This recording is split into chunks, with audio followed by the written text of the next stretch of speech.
ये देश हिंदू और मुसलमान दोनों का है, ये मुल्क हिंदू और मुसलमान दोनों का है। इसको सबने आजाद कराया है। ये मुल्क सिर्फ हिंदुओं से नहीं चल सकता है, ये मुल्क सिर्फ मुसलमानों से नहीं चल सकता है। ये मुल्क तभी चलेगा जब कांटा राम को चुभे और उसका दर्द रहीम के दिल में हो, और जब रहीम की बेटी मरे तो उसका दर्द और उसकी तकलीफ राम को हो। जब तक यह एहसास हमारे अंदर पैदा नहीं होगा, ये मुल्क मेरे भाइयों तरक्की की राह पर गामजन नहीं हो सकता है, तरक्की की राह पर नहीं चल सकता है। मेरे भाइयों, आज तसव्वुर किया जा सकता है?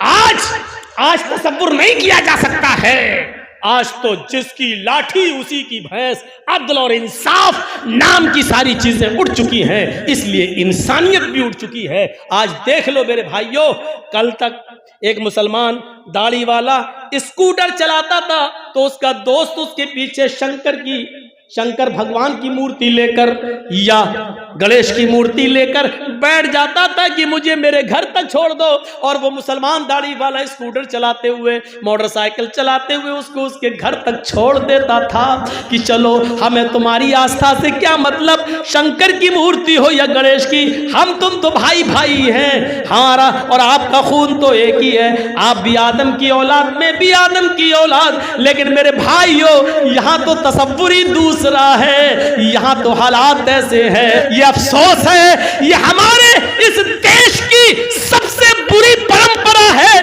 कि जिसके जिस्म पर कपड़े जितने कम हो, जो जितनी ज्यादा नंगी हो, आज उसको पद्मश्री अवार्ड से नवाजा जाता है, और जो बेटी अपने जिस्म पर जितना ज्यादा कपड़ा और हिजाब के साथ जाए, आज उसके जिस्म से हिजाब नोचने की कोशिश की जाती है, उसको नंगा करने की कोशिश की जाती है। जिस मुल्क के अंदर बेटियों के साथ ये सलूक किया जाए, जिस मुल्क के अंदर बच्चियों के साथ ये सलूक किया जाए, उस मुल्क के अंदर भाईचारा कैसे कायम करोगे? उस मुल्क के अंदर हिंदू और मुसलमान दोनों को एक करने की कैसे कोशिश करोगे? जो खाइयां इस सरकार ने और गवर्नमेंट ने पैदा कर दी हैं, मेरे भाइयों, बाद में आने वाली नस्लें भी इसको भर नहीं पाएंगी। जो नफरतें और जो कतूरतें और जो दुश्मनियां मेरे भाइयों इस सरकार ने एक दूसरे के दिलों में भरने की कोशिश की है, दोनों तरफ से ये कदूरतें भरी जा रही हैं, दोनों तरफ से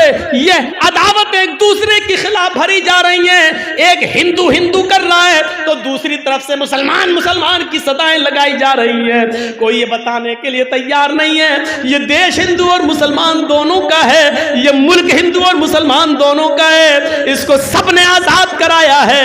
ये मुल्क सिर्फ हिंदुओं से नहीं चल सकता है, ये मुल्क सिर्फ मुसलमानों से नहीं चल सकता है।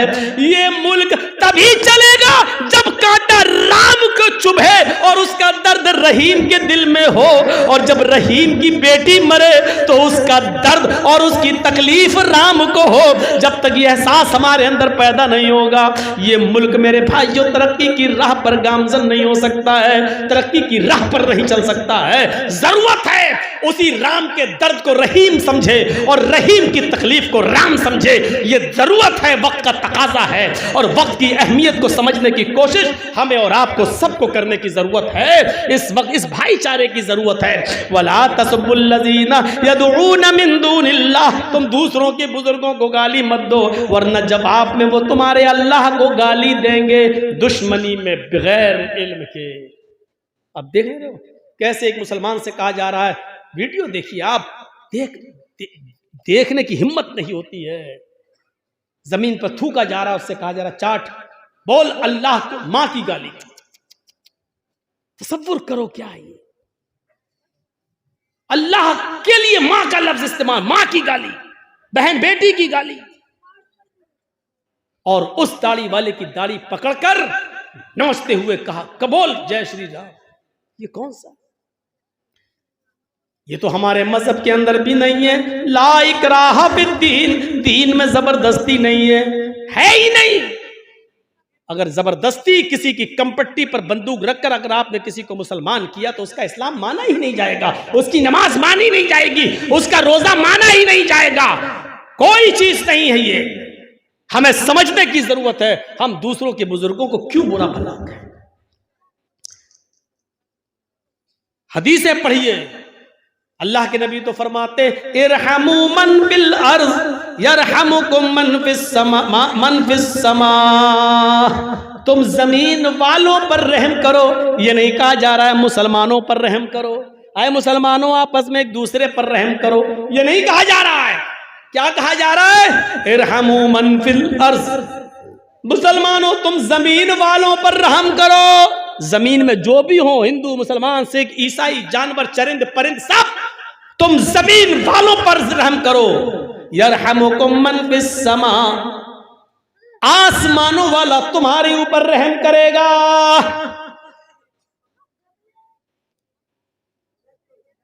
हमारे पड़ोस में एक हिंदू रहता है, उसका बच्चा बीमार है, हॉस्पिटल के अंदर एडमिट है, रमजान का महीना चल रहा है। डॉक्टर ने कहा इसको 1 बॉटल खून की जरूरत है, ऑपरेशन होगा। बाप का ब्लड मैच नहीं खा रहा है बेटे के ब्लड से। हमारे उस हिंदू पड़ोसी को मालूम है कि मौलाना जर्जीस का ब्लड ग्रुप वही है जो मेरे बच्चे का है। फोन आता है, एक मिसाल दे रहा हूं,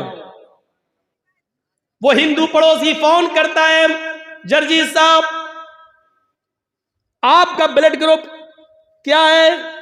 जर्जीस साहब जवाब देते हैं A+। अरे मेरे बेटे को A+ ब्लड की जरूरत है, अगर आधे घंटे में आप हॉस्पिटल नहीं पहुंचे तो मेरा बेटा मर जाएगा। जर्जीस साहब जा रहे हैं, गाड़ी उठाई, बाइक उठाई, 4 व्हीलर पकड़ी, भागे, हॉस्पिटल पहुंचते हैं। डॉक्टर ने ब्लड का नमूना लिया, A+ पाया गया है, पॉजिटिव पाया जा रहा है। हाँ ठीक है, लेट जाओ। जर्जीस साहब लेट गए, लेकिन मसला मालूम है कि रोजे की हालत में 1 ब्लड बॉटल ब्लड नहीं दिया जा सकता।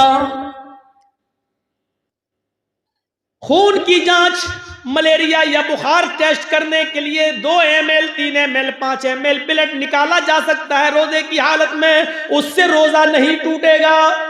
लेकिन 1 बॉटल ब्लड रोजे की हालत में देना जायज नहीं है। इधर उस हिंदू बच्चे की जिंदगी बचाना भी जरूरी है। शरीयत ये कहती है, यहां हमारा मजहब ये कहता है, जर्जीस साहब उस हिंदू बच्चे की जान बचा लो, यही इंसानियत है। इसके लिए अगर तुम्हें रमजान के महीने का फर्ज रोजा तोड़ना पड़ रहा है तो तोड़ दो, रोजा खत्म कर दो। ये रोजा बाद में भी पूरा किया जा सकता है, लेकिन अगर वो हिंदू बच्चा मर गया तो फिर दोबारा जिंदा नहीं किया जा सकता है। ये इंसानियत हमें इस्लाम ने सिखलाई है कि हमें उस हिंदू बच्चे के लिए, उसकी जान बचाने के लिए अपना रोजा तोड़ना पड़ेगा। लेकिन एक बॉटल ब्लड देकर अगर हमारी जिंदगी खतरे में नहीं है तो हम उसको 1 बॉटल खून देंगे और उसकी जिंदगी को बचाना हमारे लिए फर्ज हो जाएगा, जरूरी हो जाएगा। जो मजहब गैर मुस्लिमों के बच्चों की जान बचाने के लिए ब्लड देने को जायज ही नहीं बल्कि जरूरी करार दे रहा हो और उसके लिए अपनी महज मखसूस इबादत रोजा तक तोड़ने का हुक्म दे रहा हो, उस मजहब की इंसानियत का मुकाबला दुनिया का कोई मजहब नहीं कर सकता है। इस इस्लाम की इंसानियत का तकाजा और उसके फजीलत को दूसरे मजहब के अंदर अशरे अशीर उसका 10वां हिस्सा भी, उसका 1/10 भी नहीं दिखाई देगा, 10वां हिस्सा भी नजर नहीं आएगा। दुनिया के सारे मजहब इससे खाली है। जरा तसव्वुर करो, लेकिन इस मुल्क के अंदर हालत यह है कि अगर गोरखपुर के हॉस्पिटल में ऑक्सीजन की कमी हो जाए, सरकार की बदनामी हो रही है और डॉक्टर कफील जैसा आदमी अगर अपने घर से ऑक्सीजन लाकर बच्चों को ऑक्सीजन देने का काम करता है तो देशद्रोही का मुकदमा उस पर लग जाता है, उस पर देश के साथ गद्दारी करने का इल्जाम लगाकर उसको जेल की सलाखों में डाल दिया जाता है। और जो हुक्मरान बने बैठे हैं, जिनकी जिम्मेदारी इन बच्चों को ऑक्सीजन पहुंचाने की, वो नहीं पहुंचा पा रहे हैं और बच्चे शमशानों में मिलते हैं और गंगा की में नहाते हुए उनकी लाशें दिखाई देती हैं। मेरे भाइयों, ये देश के फेवर में और जो अपने घरों से ऑक्सीजन लेकर आए और बच्चों को चढ़ाए, ये देशद्रोही है। जरा तसव्वुर करो, यहां इंसानियत मर चुकी है। अब कहां इंसानियत को हम तलाश करने के लिए जाएंगे, कहां ढूंढेंगे? गौर कीजिए, मैं जानता हूं कि हिंदू धर्म हमें इस चीज की तालीम नहीं देता है। हिंदू धर्म तो हमें इंसानियत का दर्स देता है। रामचंद्र जी ने भी हमें इंसानियत का दर्स दिया है, लक्ष्मण ने भी इंसानियत का पाठ पढ़ाया है।